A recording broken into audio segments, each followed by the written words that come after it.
Hello and welcome to another Age of Empires 4 casted match. This is Paragon RG, and guess what? The Viper is back. Viper, greatest AoE 2 player of all time, is here in the red on the bottom of the map, playing as the Delhi Sultanate, one of my favorite civs. And Hasu is his opponent, playing in the blue as the Abbasid Dynasty, one of my other favorite civs. What a day, folks. What a day. We'll see what Viper goes with. I've seen a lot of Delhi players going with that immediate Mosque, even taking some sheep under their TC. First, the Viper goes immediately for these berries, which have been boosted. There's now a 30% gather rate bonus instead of a 25% bonus for Delhi and Abbasid to use those berries. Let's see what's happening on the other side here. Ooh, I have to say, this is not a nice map for Hasu. These berries being so far forward, if anyone's going to notice that this is a bad map setup, it's the Viper. He'll get a couple of archers here, and he'll make sure you cannot take these berries. His opponent will be forced to put a tower, and Viper will come in with a ram, and he'll just really force the issue. And in fact, the next berries are also forward. So I have to say, pretty bad map setup here. Has a nice back gold and stone. Viper's stone is farther forward. So maybe nice that the Abbasid player... Oh, that feels fast to me. Oh, never mind. That's just the House of Wisdom. I thought that was a... In my mind, that was a landmark. That was an age up. But the stone does help Abbasid Dynasty get to the 2 or 3 town center mark. So that could be useful. It's nice to have that back stone. Viper, much less likely to add that second town center with the Delhi Sultanate.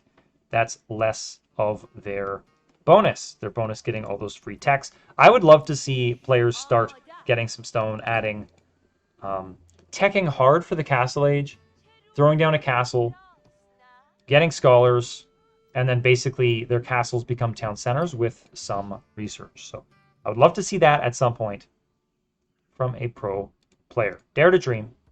In the meantime, Viper continuing producing villagers, sending them directly to the berries.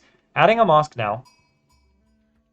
We'll see what he clicks up with. I'm guessing that'll be efficient production. Hasu can almost click up here, just needs that 10 gold. Gets it.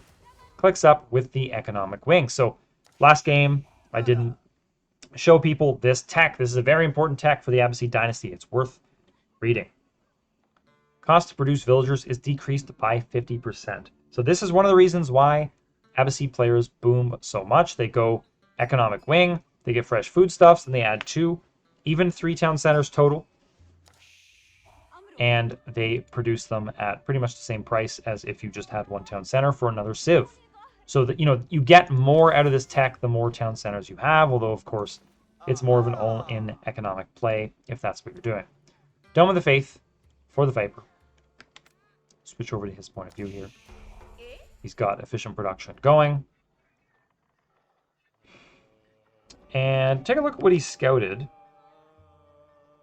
Okay, I think he has scouted these sacred sites, but with the mini-map bug, it hides them when you hop between players. So I'll leave it on the Viper from now on. Hopefully we can continue to see what he sees with accuracy. So Dome of the Faith will allow him to produce scholars at half price. So we'll see what he gets done with that. And no barracks going down yet. I mean, doesn't have the wood for it, but that usually implies that he hasn't wanted the wood for it. So I'm curious if we see a barracks or an archery range from him. Abbasid player almost at the second age here with a really nice time. 422, 423 for an age up with Abbasid. So very competitive with other civs who are trying to do it in a good time. And remember, those villagers do not need to be helping out. So Hasu may even be ahead a little bit here economically. And I think it's actually showing with just the resources he has in the bank. Viper now adding a blacksmith. So playing the sort of greedy military approach, using the back gold here as well. So that early blacksmith wants to get those upgrades going as soon as possible. keep those rolling. It takes so long to get all the upgrades. There's so many blacksmith upgrades. And look at that, immediately clicks up ranged armor. So there's clearly a plan here from the Viper. Dome of the Faith now producing, producing a second scholar. Looks like efficient production. Put on pause, sanctity, queued up. So my guess is we're going to see some pressure in this direction. Let's see what his first military building is. And it's a stable. So likely some horsemen coming out from him. Archery range from his opponent. So horsemen so far looking like the perfect opening play from the Viper. Hasu will potentially be caught with his pants down. And look at this. The Viper, I was mentioning these berries. The Viper knows this is such a bad spot for berries. Now that being said, if Hasu can just eat all the berries now, and he has 12 of them on here, so these will go pretty quickly. Still probably about 1,500 food total. More than 1,500 food on all these berries. So we'll see how quickly he can take them. Horseman may not be the best unit as well to drive his opponent off of these berries, since the town center will likely be able to hit him, though perhaps not from here. If we're getting really in deep here, Hasu should try to take the farther berries first and then actually work back this way. And it's that much safer because to attack would require that he is in range of the town center with horsemen. So horsemen now coming out. We'll see if they are pressuring the berries or what. Blacksmith continuing to work away on iron undermesh, the ranged armor there. And 0 to 3 scholars. All scholars have been popped out. There's 2 here. Where did that other one go?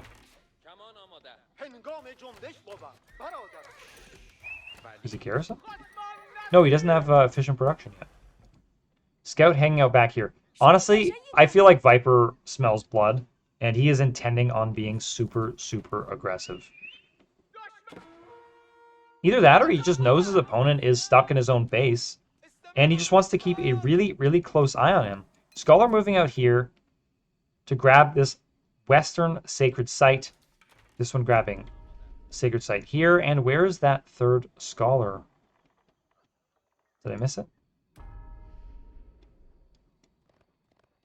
Horsemen making sure this area is safe. Okay, so Hasu moving out now with 2 spears and 2 archers. Now that should be more than enough to deal with 2 horsemen. So we'll see how Viper handles this. Let's check back really quickly. Ranged armor did complete. Sacred Site has now been taken as well. Horsemen do not want to run into that spearman, but there is only the one. So Viper chooses to do it. If he can pick them off one at a time, this will be much better for him. But his opponent, Hasu, cleverly pulls back one of them. Meanwhile, he's trying to kill the scholar, which I think is a mistake. Hasu wants to target down these horsemen. Viper sends one home and sends the other home, and he may even get home without any casualties here. He is going to lose that sacred site, but he has taken this one now as well. And to be honest, I think he can take it back. He has an archery range.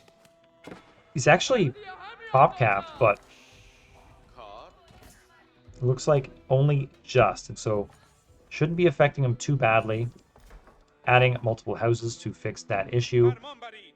So is producing archers at double time here. So I think archer horsemen will absolutely punish archer spearmen. Now it is more expensive, but it will also give him the speed he needs to get out and about on the map. Few archers and 1 spearman moving toward the left side now, and I think this isn't going to actually be enough for the horsemen that the Viper has over there. 3 archers on this side. I don't know what they've seen, but they're headed back already. Viper should be moving to take this sacred site now any second. So his gold is flying in, and he's going to rush headlong toward the castle edge. You can see his gold. Already has the gold he needs. Let's see, is he adding a market? He is adding a market, which will help him get there. Now, he's going to turn back and punish what he sees here. Clever to leave the spear off of the sacred site. So remember, you can always see what your opponent has on the sacred sites. I think if they're being captured, or maybe it's just in general. So leaving the horseman and needs to just finish this horseman. And does. And now this spearman, and now the horseman can clean up the archers no problem. So that spearman just kind of lurking off to the side here means Viper wouldn't have seen it and rushed right in with horsemen. So Hasu, really small things can make a big difference. Did finish up with these berries here, but now there's 12 idle villagers and is headed to the next berry bush. And I really think he's going to need an outpost here.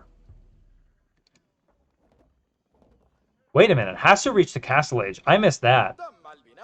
So he went up with the culture ring, as my voice cracks horribly. So he can get the preservation of knowledge, but in my experience, players generally add that a little bit later. It reduces the cost of technologies, but doesn't provide a very immediate power spike. In the long run, of course, it is very, very useful, and if you can afford it, it's something of a why not thing.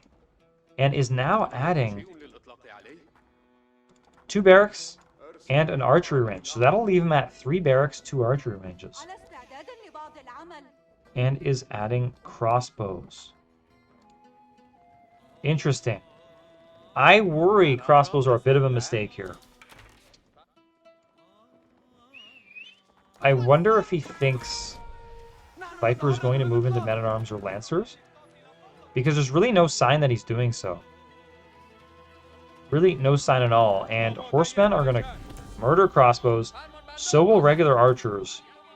So hopefully not adding too many crossbows. It does look like he's focusing on them. He is adding men-at-arms, which Viper will struggle with. He does not have a force very capable of dealing with armor. Viper is grabbing relics now, has all sacred sites, but is about to lose one of them. And is himself now in the castle age. So what does he get up to? Veteran archer is coming in. Men-at-arms being produced. This blacksmith has been kept very, very active. And stable is now adding veteran horsemen. So these horsemen have now looped in the back. Let's follow these guys for just a minute. Wants to kill villagers, cause any problems he can, bring his opponent's army back into his own base, at which point the Viper is more capable of grabbing the sacred sites and getting in the damage that he wants. Only a few units moving back. That probably actually isn't enough to deal with all these horsemen. May have to react a little stronger, and you see more spearmen and men-at-arms coming back now for Hasu. Did add that outpost. 21 villagers here, so they will plow through these berries. I worry about this economy for Hasu. Yes, this is fairly efficient, but he really needs to be on more berry patches. Otherwise, he's going to have this problem where very suddenly villagers are out of work and he has to solve them. We have a big battle here at the back of Hasu's base. Hasu definitely getting the best of it. Killing a few horsemen. Looks like about 5 of them. I think there's 4 down here, 1 here. Strong play from Hasu. Viper needs to be much more careful with these horsemen, who are not even veteran yet. Remember, these upgrades are slower from Delhi. Where did that stable go? Yeah, so still 1 minute, 30 seconds left until he can get veteran horsemen. So needs to take care of them. Until that time, unless he really doesn't care about them, in which case some kind of distraction could be just fine. Viper making a play for this relic here, trying to push his opponent off just long enough that he can get the relic. Needs to be careful, though. Hasu seems to be onto it. Scholar goes down right away. A little bit of looseness there from the Viper. Moving up with a mill, getting berries for himself. Quite a few men-at-arms now out from the Viper. Let's see. Still adding military production. There's another mosque. So already has, yeah, okay, so that's his second mosque. Let's take a look at this battle.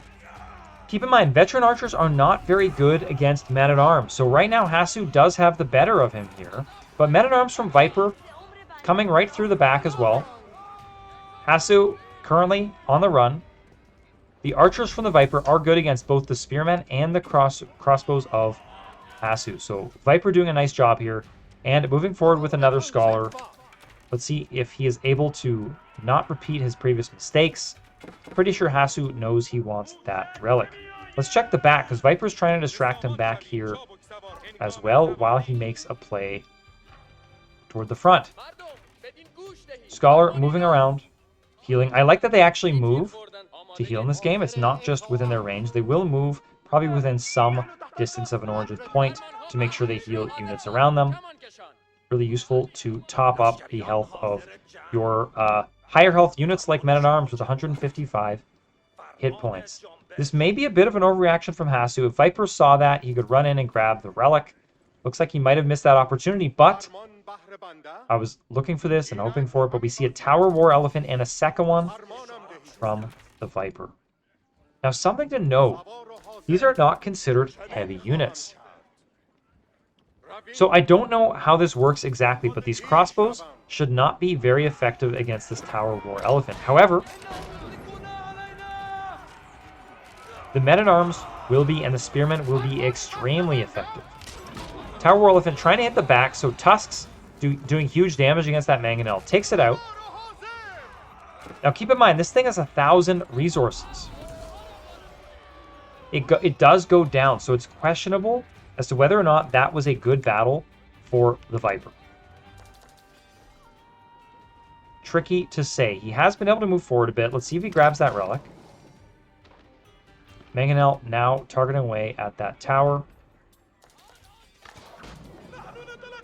Not choosing to grab it yet, but preferring to set up some kind of nice position along the front. I think he could easily grab it, but it's obviously not on his mind. He wants his scholars for other purposes. Having to control his Tower War Elephant here. Needs to keep this thing kiting. It does excellent damage. 15 bow damage from 2 different bowmen up top there. So this thing will definitely kill Spearmen. Looks like it doesn't get any bonus damage, but it gets surrounded and absolutely taken down. That's 1,000 more resources down the tube for the Viper. Have to see if this is going to work out for him. He has had 3 sacred sites for so long, and I didn't... Oh no, actually he's lost one of them. He has 2 sacred sites. I think I saw these dots and sort of put it in a line and assumed it was a sacred site. Viper moving forward here. I think he feels confident with the Mangonel plus the veteran archers who are so good against the crossbows and spears of his opponent. Generally outnumbering him, but needs to be careful near these towers. Let's take a look at these towers, see if they have any upgrades. They do not. So no emplacements, and they have not been fortified.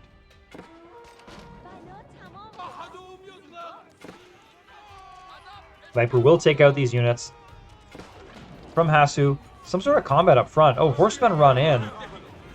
Not the best battle from the Viper here. Looks like this got away from him, or he was trying to distract his opponent. In the meantime, he has pulled back a little bit. I do feel like he's still in the driver's seat in this particular match here. It doesn't... In fact, it feels like he can take back the sacred site, even consider walling this. His opponent would just have that much harder of a time getting it back. Single Men-at-Arm moving to take this sacred site back. I think the Viper will want to prevent that. Here's the Scholar trying to take the one at the far end, but I think we are going to see maybe a cavalry unit or 2 run over and deal with those Men-at-Arms. Do we see any Lancers yet? Currently full horsemen from the Viper. There are at least veteran horsemen now. That upgrade did finally complete. Let's see how the blacksmith has been doing. Let's check this upgrade before it is in. So Forced March. This is a super cool ability for Delhi. Really, really powerful. So all of his infantry units, which should include ranged infantry. Let me confirm that. Yeah, so ranged and melee infantry can move at double time. As soon as they attack, they lose it, or within 10 seconds, whichever comes first. Viper does drive his opponent off of this sacred site, or kill him. I don't see the body, though. Looks like he just moved on to here. Will be taken out by the horsemen, and Viper will probably take this one now as well. Horsemen running in, but mostly acting as scouts here. Seeing his opponent's army. Tracking it. Seeing how defensive it is. Looks like Viper identifies that. Starts moving forward over here. Poking where he can poke. causing damage where he can cause damage. Mangonel's set up. It's a good move. You don't want your Mangonel sitting there not being set up. 2 Tower War Elephants now. Should be overall... This is actually a really big battle, and this could very well decide the game. 2 Mangonels on both sides. Viper still needs to move his forward. They are completely out of this combat. Horsemen jumping on the siege. That siege will go down so quickly, especially after the most recent update, with cavalry getting plus 10 torch damage against siege, and siege also moving slower. However, villagers still repair siege really, really quickly. But 1 outpost does go down for Hasu. Viper moving right forward. Elephants getting into the mix, still at very high hit points. This battle is looking like an absolute domination for the Viper. Hasu knows that. He calls the game. Viper really putting on a good display here with the Delhi against the Abbasid dynasty played by Hasu on Lipany. Folks, if you enjoyed this one, this has been Paragon RG. Stay tuned, and I will catch you next time.